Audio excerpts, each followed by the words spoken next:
우리에게 주시는 말씀은 로마서 9장 19절로 24절 말씀인데 우리 한 목소리로 같이 봉독하겠습니다. 혹 내가 내게 말하기를 그러면 하나님이 어찌하여 허물하시느냐 누가 그 뜻을 대적하느냐 하리니 이 사람아 내가 누구이기에 감히 하나님께 반문하느냐 지음을 받은 물건이 지은 자에게 어찌 나를 이같이 만들었느냐 말하겠느냐 토기장이가 진흙 한 덩이로 하나는 귀 쓸 그릇을 하나는 천이 쓸 그릇을 만들 권한이 없느냐 만일 하나님이 그의 진노를 보이시고 그의 능력을 알게 하고자 하사 멸하기로 준비된 진노의 그릇을 오래 참으심으로 관용하시고 또한 영광 받기로 예비하신 바 궁율의 그릇에 대하여 그 영광의 풍성함을 알게 하고자 하셨을지라도 무슨 말을 하리요 이 그릇은 우리니 곧 유대인 중에서뿐 아니라 이방인 중에서도 부르신 자니라. 아멘. 우리 성경에는 옛날 이름으로 불려지는 그런 나라들이 종종 있는데 그 중에 하나가 바사 제국이죠. 페르시아 제국인데 우리 성경에는 바사 제국.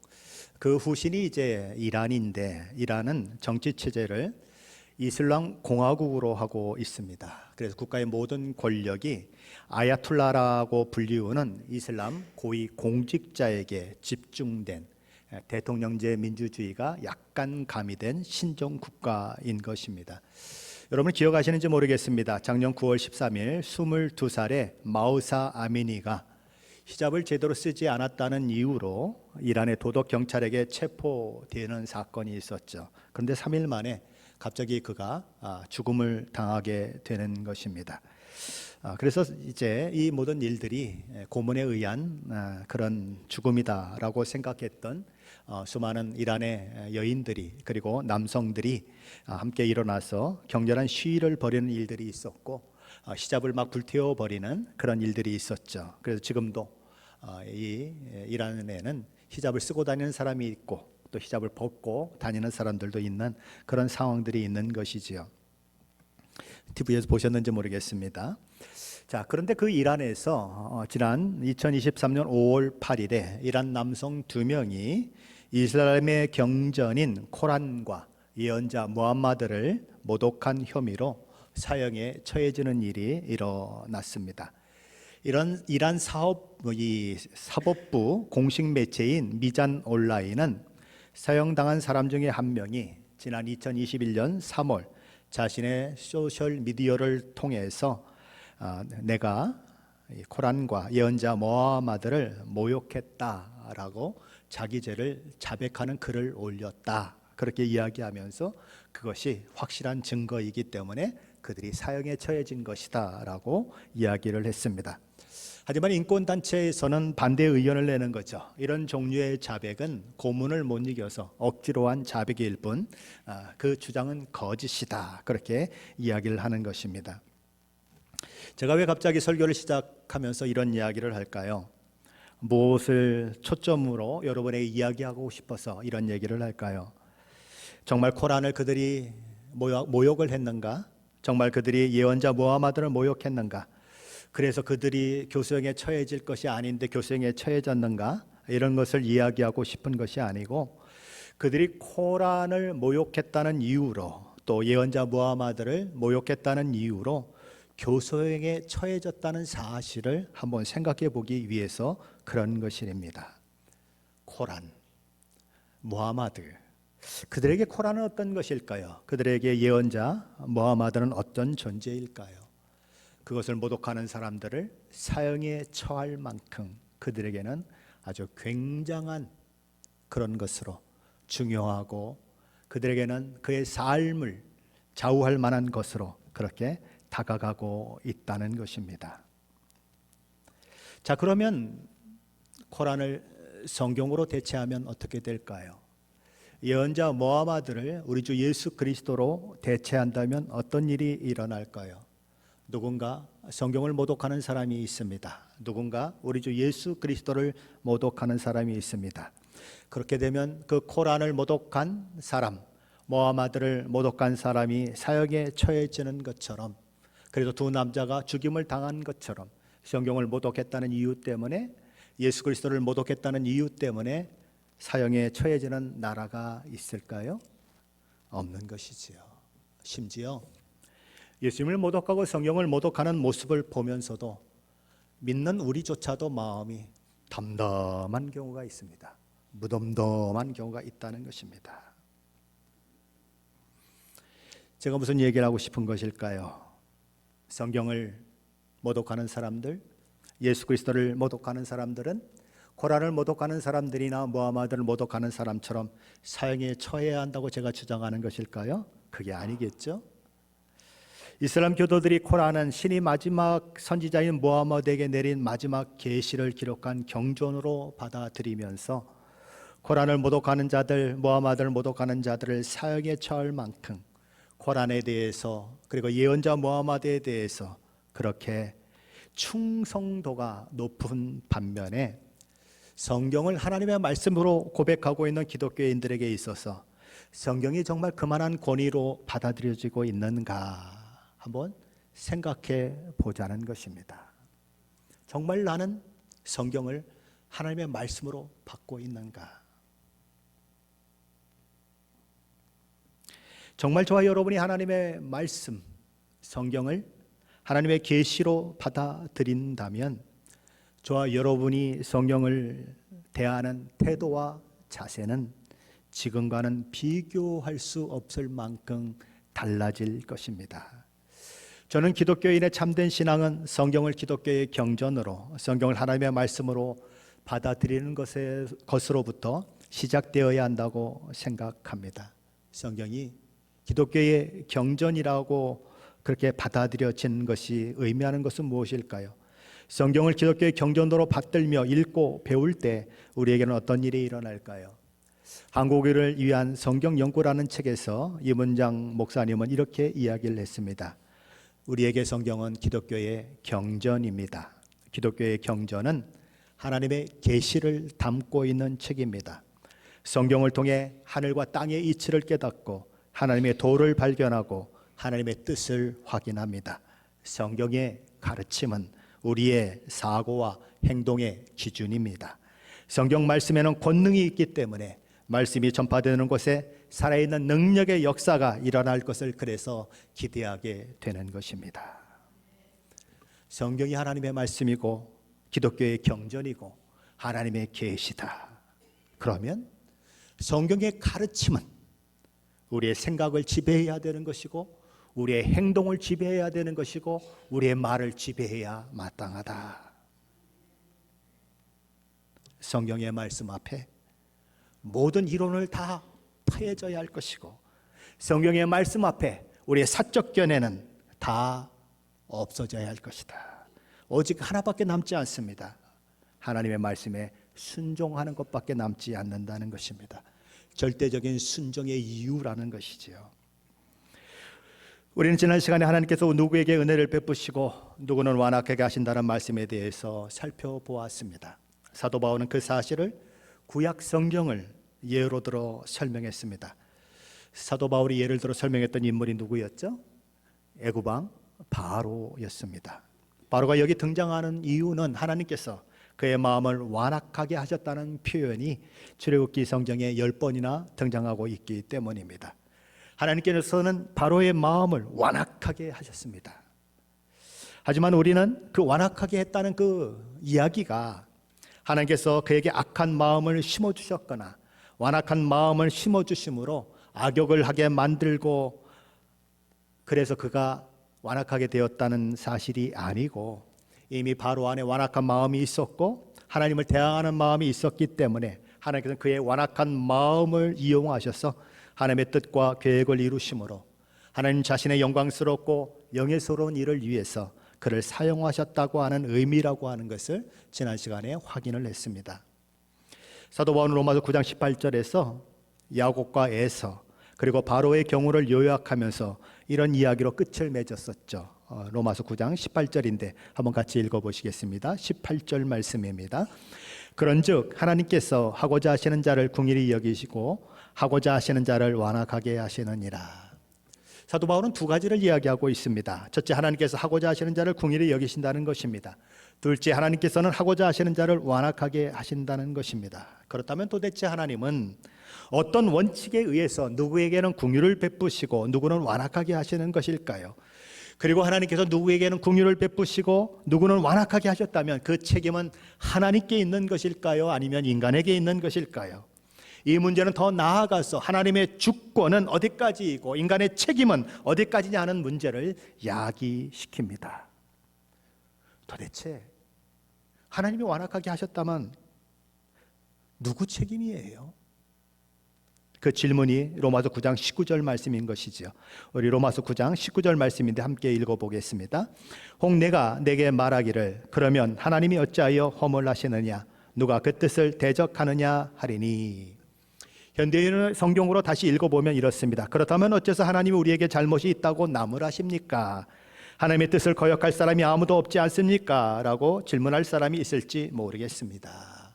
다시 말하면 하나님께서 완악하게 하시면 완악하게 되지 않을 사람이 없는데 어떤 사람을 하나님께서 완악하게 하심으로 그가 완악하게 되었다면 하나님께서 그 사람을 향해 잘못됐다, 너는 잘못했다라고 이야기하는 것은 결코 정당하지 않은 것이 아니냐라는 질문입니다. 한때 예수님을 십자가에 못 박아 죽이는데 한복했던 가룟 유다를 두고 사람들 중에는 그가 하나님의 구원 계획을 이루는데 공헌한 1등 공신이지 않습니까? 라고 이야기하는 사람들이 있었습니다. 하나님께서 그의 마음을 완악하게 하셔서 그 일을 하게 하셨기 때문에 가룟 유다는 하나님의 저주를 받아야 할 사람이 아니고 하나님의 상급을 받아야 할 사람입니다. 그는 지옥에 갈 사람이 아니고 천국 중에서도 가장 좋은 자리를 차지해야 하는 사람입니다 라고 이야기하는 사람들이 있었습니다. 그런 사람들이 하는 질문이 뭡니까? 오늘 로마서 9장 19절이죠. 그렇다면 어째서 하나님이 우리에게 잘못이 있다고 나무라십니까? 하나님의 뜻을 거역할 사람이 아무도 없지 않습니까? 바로 그런 질문인 것입니다. 사도 바울은 그런 질문에 대해서 뭐라고 대답을 할까요? 야, 그게 아니야. 이건 이런 거야. 이건 저런 거야. 이렇고 저렇고 해서 그렇게 얘기하면 안 되는 거야 라고 이야기할 것 같은데 사도 바울은 그렇게 얘기하질 않아요. 자, 그럼 사도 바울이 뭐라고 얘기하는지 우리 20절 말씀 한번 같이 읽어보겠습니다. 20절입니다. 이 사람아, 내가 누구이기에 감히 하나님께 반문하느냐? 지음을 받은 물건이 지은 자에게 어찌 나를 이같이 만들었느냐 말하겠느냐? 사도 바울은 첫 번째로 이 사람아, 내가 누구이기에 감히 하나님께 반문하느냐라고 대답합니다. 여기 이 사람아 라고 하는 말은 오, 이 사람아 라는 말이에요. 아니, 이 사람아, 정말 이 사람이? 아니야, 이 사람아. 이렇게 얘기하는 거예요. 아니, 이 사람아, 내가 누구이기에 감히 하나님께 대항하여 대꾸하느냐? 그렇게 대답하는 것입니다. 그 다음 왜 사도 바울은 이런 꾸지람을 하고 있는 것일까요? 왜냐하면 이 질문을 하는 사람은 이미 하나님은 불의한 분이다라고 하는 생각을 가지고 이 질문을 하고 있기 때문입니다. 과거 왕정시대의 사극을 보신 적이 있습니까?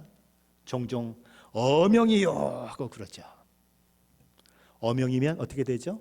더 이상 시비거리가 없습니다. 부당하다고 이야기할 수도 없고 순종 안 하겠다고 버틸 수도 없습니다. 심지어 어느 경우에는 어명이요, 죄인 누구누구는 사약을 받으시오. 그리고 사약을 줍니다. 그럼 어떻게 하죠? 이 사람이 사약을 받기 전에 왕이 있는 보좌를 향해서 엎드려 절합니다. 눈에는 눈물을 쭉 흘리면서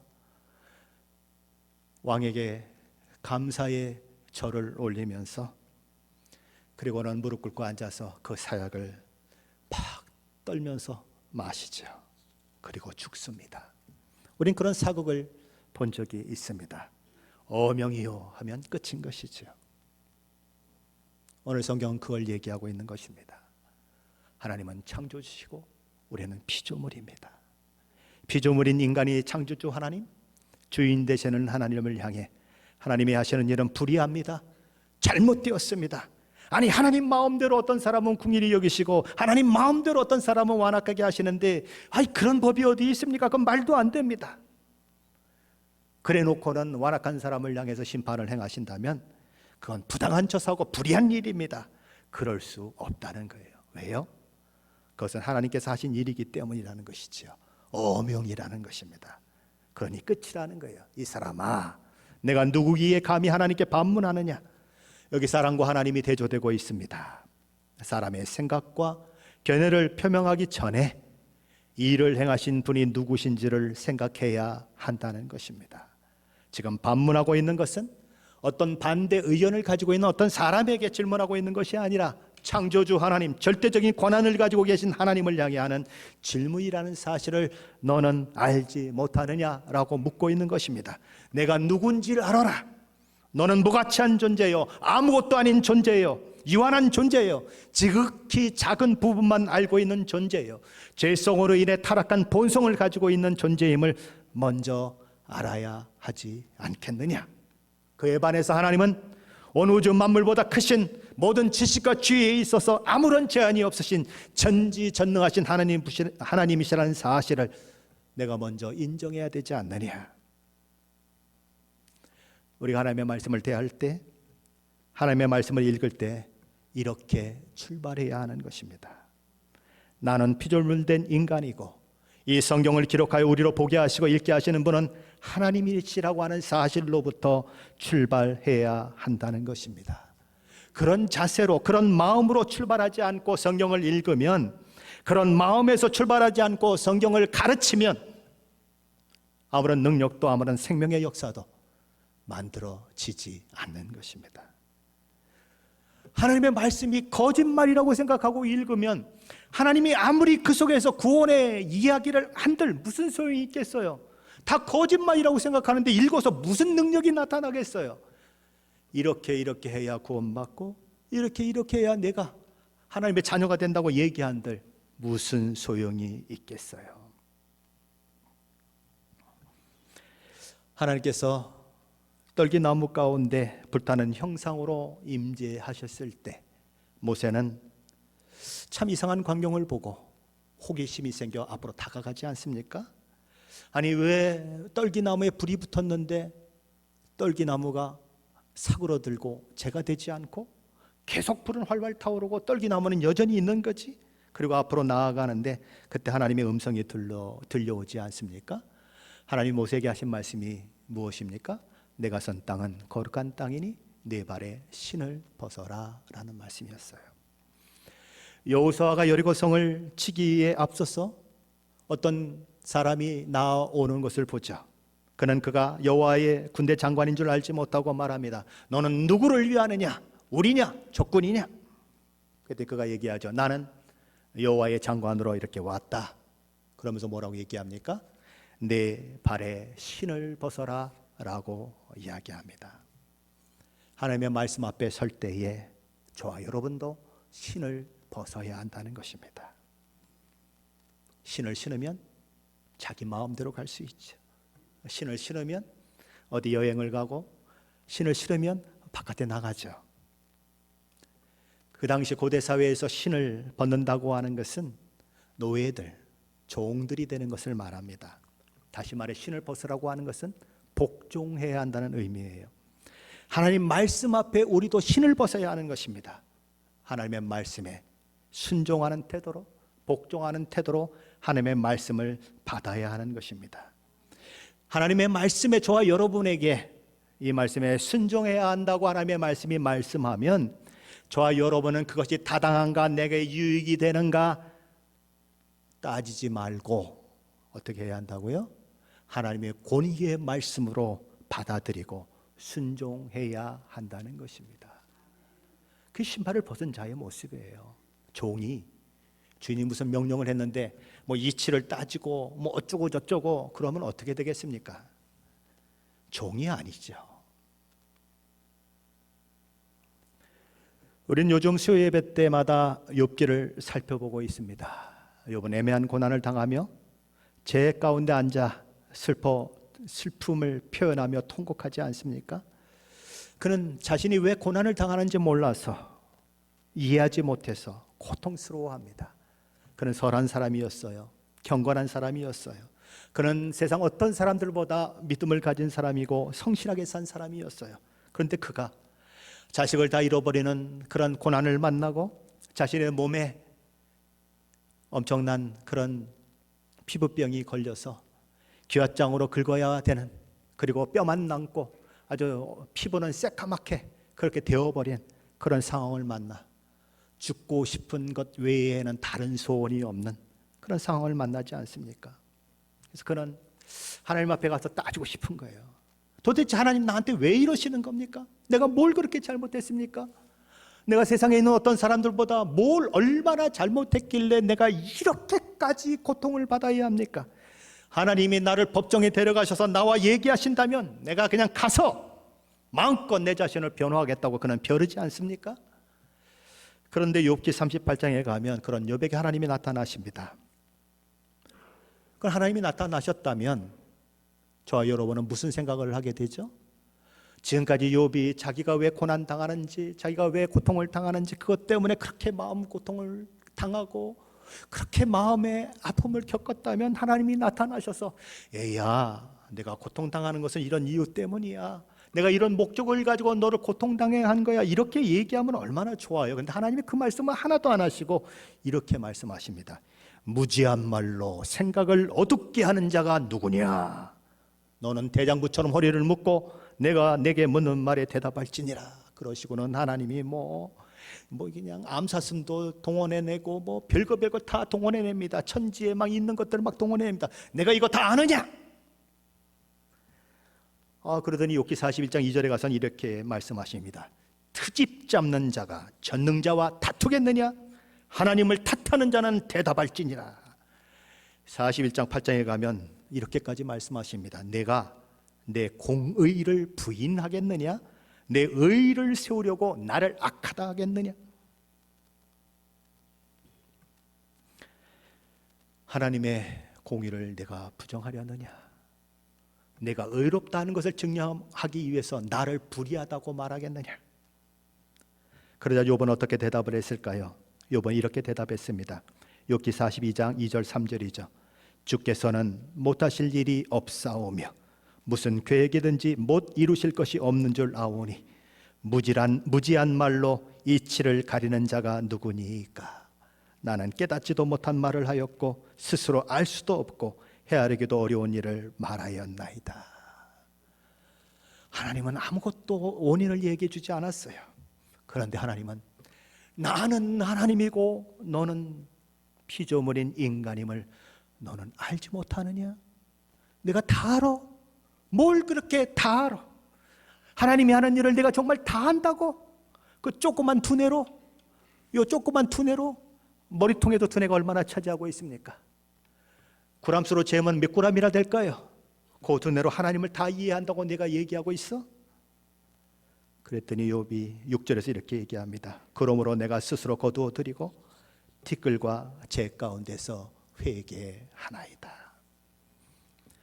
자신이 당하는 애매한 고난 속에서 하나님은 불의한 것이 아닙니까?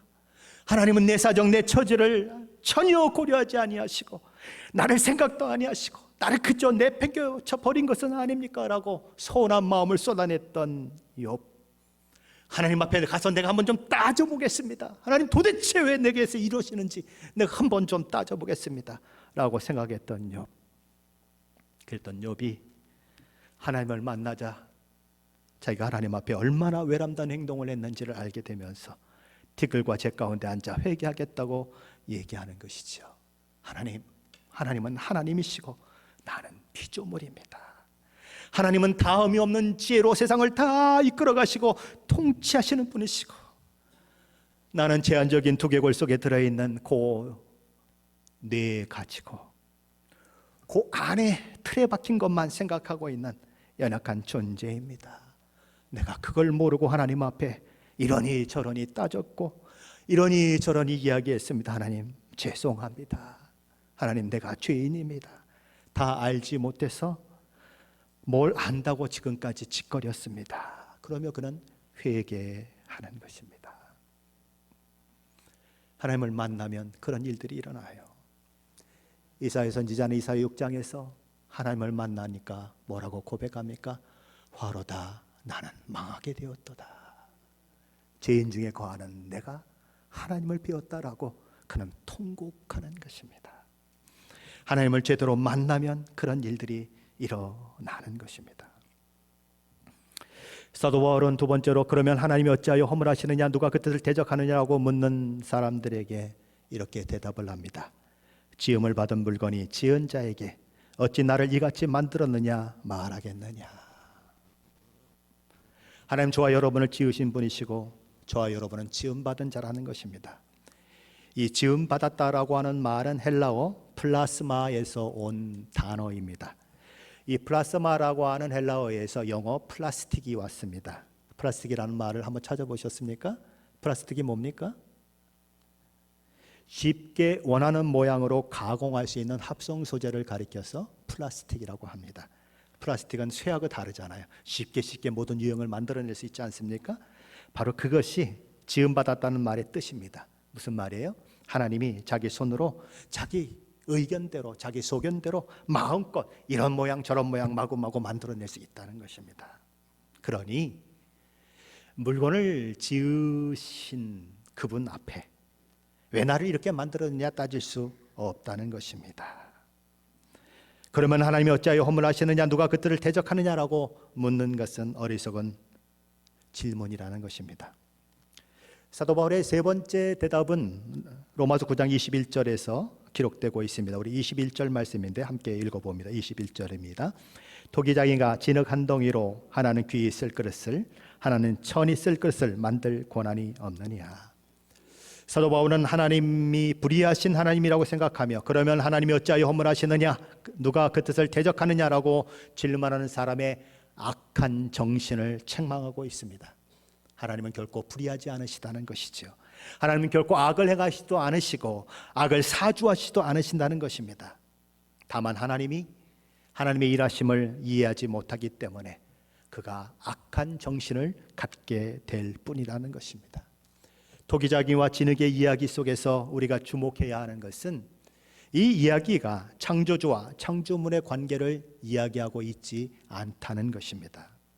진흙은 지금 막 창조된 것이 아니고 이미 창조되어 있는 것으로 얘기하고 있다는 거예요. 이미 진흙이 준비되어 있는데 그 진흙을 가지고 토기장이가 뭘 만드느냐 하는 것에 이 이야기에 초점이 있다는 것입니다. 진흙을 반죽해서 그릇을 만드는 토기를 만드는 토기장이가 있었는데 토기장이가 자기의 필요에 따라서 어떤 그릇은 임금님 상에 오르는 밥그릇을 만들었고 어떤 그릇은 아름다운 꽃을 꽂아 놓는 꽃병을 만들었고 어떤 그릇은 차를 마시는 찻잔을 만들었고 어떤 그릇은 오줌 받는 요강으로 만들었다는 거죠. 근데 요강이 화가 나는 것입니다. 아니 토기장이 당신 도대체 어떤 사람입니까? 왜 나는 요강으로 만들고 누구는 꽃병으로 만들었습니까? 꽃병은 또 얘기합니다. 아, 왜 나를 꽃병으로 만들었습니까? 왕의 상에 올라가는 그 그릇으로 만들지 않고. 그렇게 따질 수 있느냐는 것입니다. 따질 수 없겠죠. 왜냐하면 무슨 그릇을 만들까를 결정하는 것은 진흙이 하는 것이 아니고 토기장이가 하는 거예요. 그래서 따질 수 없다는 것입니다. 이 토기장이의 이야기는 하나님이 어떻게 창조하셨느냐라고 하는 문제가 아니라 하나님이 어떻게 인간을 쓰시느냐 하는 것에 대한 이야기입니다. 다시 말해서 어떤 사람은 하나님께 처음부터 선하게 만드셔서 선한 목적을 위해 사용하시고 어떤 사람은 처음부터 악한 사람으로 만들어서 악한 용도로 사용하시는 그런 이야기를 하는 것이 아니라는 것입니다. 이미 만들어 놓은 진흙 그것에 대해서 무슨 용도로 사용하시느냐 하는 것을 이야기하심으로써 그것을 하나님께서 우리를 긍휼히 여기시는 것과 긍휼히 여기시지 않는 것과 연관시키고 있다는 것입니다. 우리는 진흙입니다. 아담과 하와의 타락으로 말미암아 죄가 세상에 들어옴으로 죄의 본성을 가지고 태어난 타락한 인간. 그런데 그 죄를 가지고 태어난 타락한 인간 중에 어떤 자를 하나님께서 주권적으로 구원하시고 어떤 자는 구원하지 않으시기로 결정하신다. 그 이야기를 하는 것입니다. 어떤 사람이 태어날 때 진흙으로 태어나고 어떤 사람은 태어날 때 다이아몬드로 태어나는 것을 이야기하는 것이 아니라 똑같이 죄인으로 태어났는데 어떤 죄인은 구원하시고 어떤 죄인은 그냥 죄인으로 망하게 내버려 두신다. 그 얘기를 하는 것입니다. 토기장의 의지와 토기장의 생각대로 되어진다는 것입니다. 토기장이가 귀 있을 것을 만들고 천 있을 것을 만드는 것은 그 사람의 생각과 그 사람의 의지에 의해서 결정되는 것이지 진흙에 의해서 결정되는 것이 아니라는 것이죠. 우리는 죄인이요 진흙덩어리입니다. 모든 사람이 죄를 범하였음에 하나님의 영광에 이르지 못한다고 했습니다. 선을 행하는 자는 하나도 없다고 했습니다. 그러므로 진흙과 같은 죄인들은 다 지옥에 떨어져야 마땅한 것입니다. 그 중에 어떤 사람은 하나님이 긍휼히 여기셔서 구원을 받게 하시고 어떤 자는 놔두셨다고 해도 우리는 하나님 앞에 불평할 거리가 아무것도 없는 것입니다. 왜냐하면 하나님이 그냥 놔두시면 다 구원받지 못하고 멸망받아 지옥불에 떨어질 그런 상황이기 때문입니다. 이런 걸 한번 생각해 보세요. 어떤 배가 그렇게 사람을 많이 태우고 바다를 향해 하다가 폭풍이 불고 그래서 좌초되게 돼서 모든 사람들이 다 빠져 죽게 됐습니다. 바람은 불고 여전히 파도는 막 몰아치는데 그들을 구조하겠다고 큰 배가 왔습니다. 그리고 구조대원들이 구명조끼를 들고 한 사람 한 사람을 구조하겠다고 애를 쓰고 있습니다. 그러다가 구조하는 사람 중에 한 명은 자기가 빠져 죽는 그런 일도 일어났어요. 그렇게 어려운 사투 가운데 100명이 빠졌는데 35명을 구원해내고 65명은 구원해내지 못했습니다. 그리고 이제 35명의 구출된 사람을 데리고 딱 이제 좀 안전한 곳으로 왔는데 이 사람이 가만히 생각을 하니까 화가 나요. 그래서 구조한 사람들에게 따졌습니다. 아니 65명은 왜 구원을 안 해놓고 35명만 구원해냈어요? 아니 이렇게 불의한 게 어디 있어요? 이렇게 잘못된 게 어디 있어요? 하고 따진다면 저와 여러분이 목숨을 걸고 그 사람을 구해준 구조대원이라면 어떻게 하시겠습니까? 아니 왜 65명은 다 죽게 만들고 우리만 구원했어요? 하고 따지는 사람이 하나 있어요. 그럼 어떻게 하시겠습니까? 그냥 퀴샤대기 한 대 때리지 않겠습니까? 그래? 다시 그냥 배에다 시동을 걸고 알았어 가자. 그리고 다시 그 바다에 가서 그냥 확 쳐놓고 싶지 않겠습니까? 따질 게 없다는 거예요. 구원받았으면 그렇게 목숨을 걸고 구해줬으면 고맙다고 하고 감사하다고 하고 당신 때문에 내가 살았습니다라고 얘기한 거로 밖에는 할 얘기가 없다는 거예요. 맞아요? 우리의 구원이 그렇다는 거예요. 하나님 앞에 누구는 구원하고 왜 누구는 안 구원합니까? 하고 따질 형편이 내가 아니라니까요. 내가 빠져 죽게 됐는데 구원해줬으면 감사한 거고 고마운 거지. 누구는 구원하고 누구는 안 구원했냐고 따질 만한 형편이 내가 아니라니까요. 나는 죄인이고 죽어 마땅한 사람이라니까요.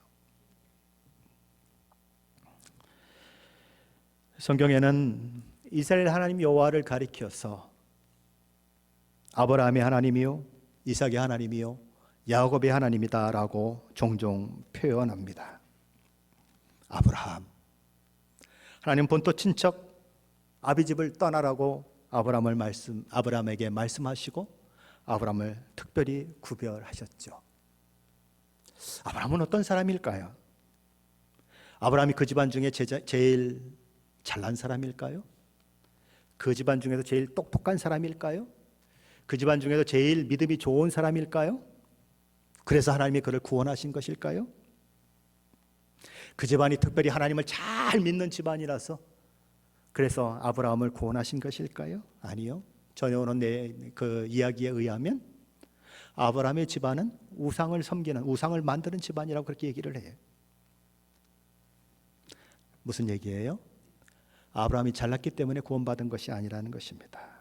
그가 특출난 사람이기 때문에 구원받은 사람이 아니라는 것입니다. 다시 말하면 이런 이야기예요. 아브라함이 아니어도 상관없다는 거예요. 아브라함의 동생이라도 상관없고 아브라함의 친구라도 상관없고 아브라함의 옆집에 사는 아저씨라도 상관이 없다는 거예요.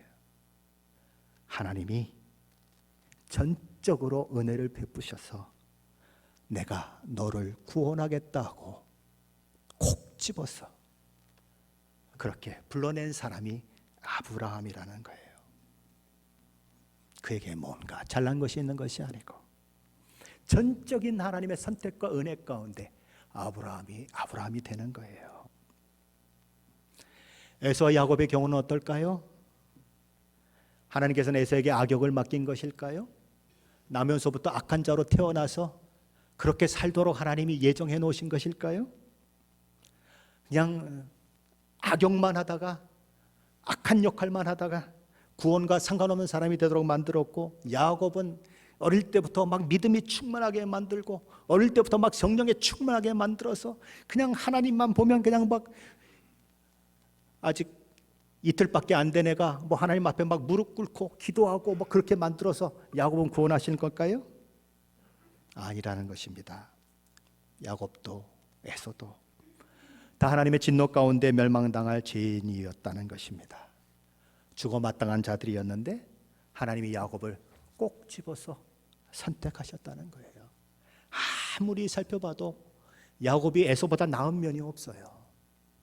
아버지 앞에 효도하는 모습이나 남자다운 모습이나 어떤 모습을 봐도 야곱은 에서만큼 멋진 사람이 아니에요.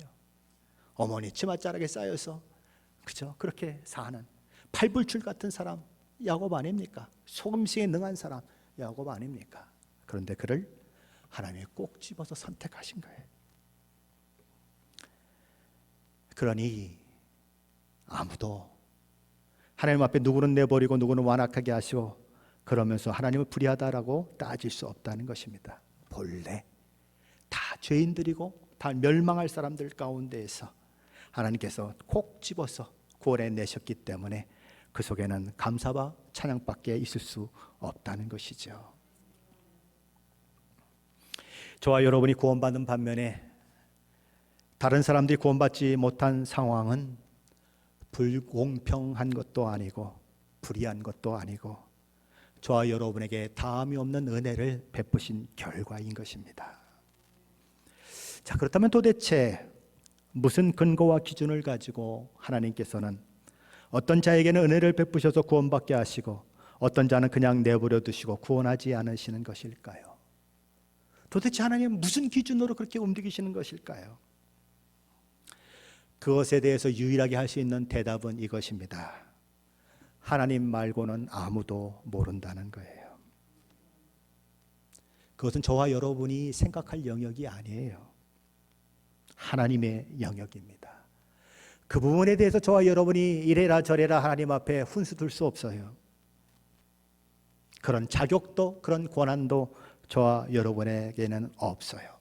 다만 우리가 아는 것은 어떤 사람이 구원받아 하나님의 자녀가 되는 것은 하나님의 선택하심과 은혜 베푸심의 결과라는 거예요. 우리는 불공평하니 불의하니 따질 형편 속에 있지 않습니다. 우리 모두는 죄인이었습니다. 영원한 멸망이 작정된 자들이었습니다. 그런데 그런 우리가 어떻게 그런 작정과 운명 속에서 건짐받았는가? 지옥 형벌을 면제받은 정도가 아니라 영광된 운명이 약속된 자가 되었는가? 왜 그토록 하나님께서는 아무 공로 없고 아무 가치 없는 우리를 사랑하시고 우리 편을 드시는가? 하나님이 어떻게 나 같은 자를 위해서 하나님의 아들을 십자가에 내어주셨는가? 그 사실에 놀라야 하고 그 사실에 저와 여러분은 감사할 뿐인 것입니다. 자다가 생각해도 고마울 뿐이죠. 그리고 그 하나님께서 모든 사람을 구원하기를 기뻐하시는 분이시라고 하는 것. 그리고 저와 여러분을 향해서 너는 때를 얻든지 못 얻든지 말씀을 전파하라, 복음을 전파하라고 얘기하고 하나님께서 구원받은 자를 날마다 더하게 하기를 원한다는 사실을 아는 사람으로서 어떤 사람은 선교사로 코소보로 가고 어떤 사람은 전도자로 이 땅에서 전도의 일을 하고 한 영혼이라도 구원해내는 그 일에 하나님의 마음을 아는 자로 사는 것만이 저와 여러분이 해야 하는 일인 것이지요. 찬송가 중에 이런 가사가 있죠. 나 같은 죄인이 용서함 받아서 주 앞에 옳다함 얻음은 확실히 믿기는 어린 양 예수의 그 피로 속죄함 얻었네. 속죄함 속죄함, 이렇게 노래 부르는 찬양이 있지 않습니까? 할렐루야 소리를 높여 함께 찬송하세. 그 피로 속죄함 얻었네.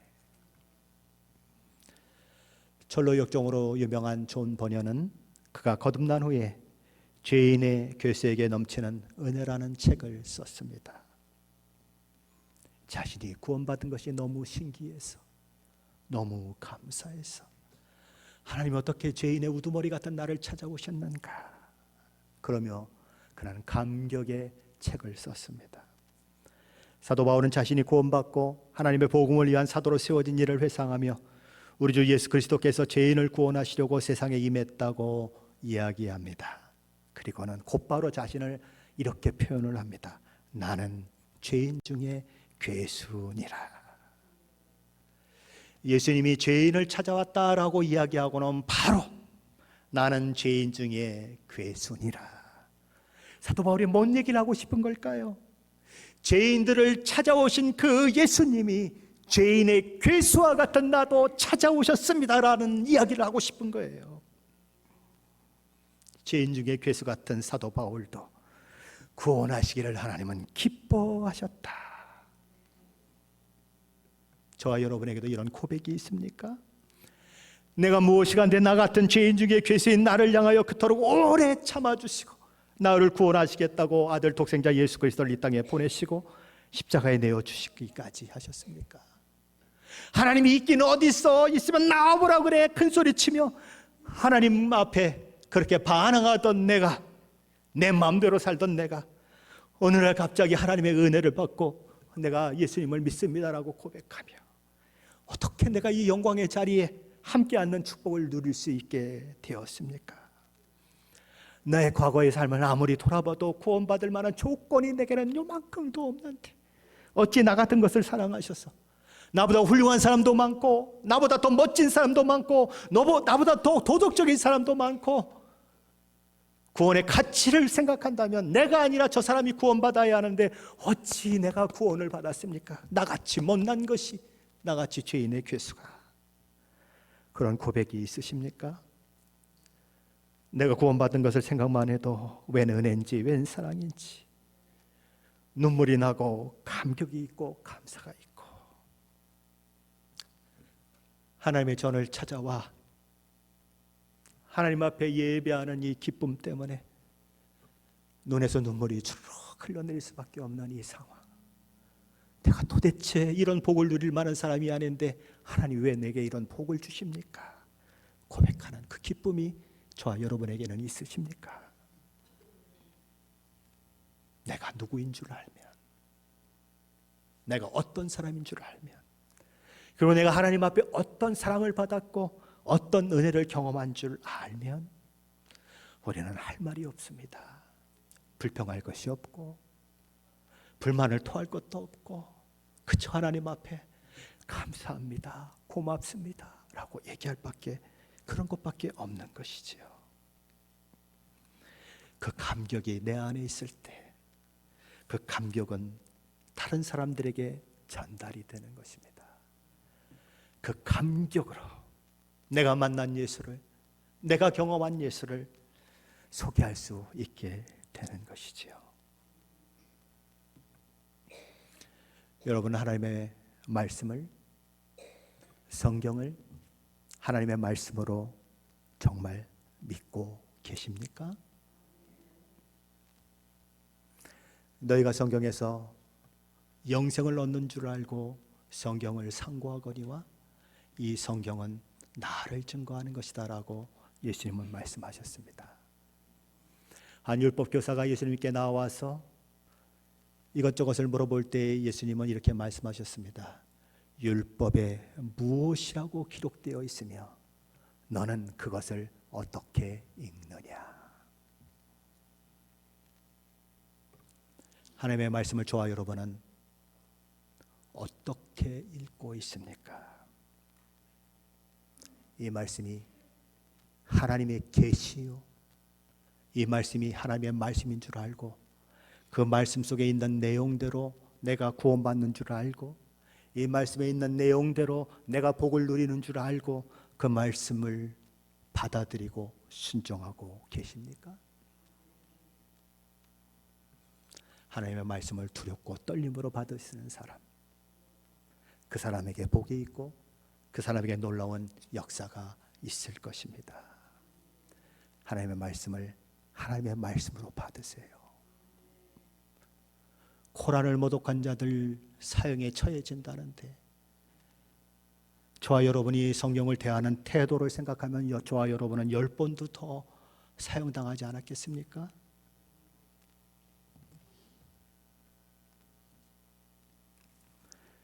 하나님의 말씀을 말씀으로 받고 그 말씀 속에 있는 모든 말씀들이 이해되지 않을 때도 하나님의 말씀으로 받고 순종하고 그 속에서 하나님의 복을 누리는 저와 여러분 되시기를 예수 그리스도 이름을 간절히 축원합니다.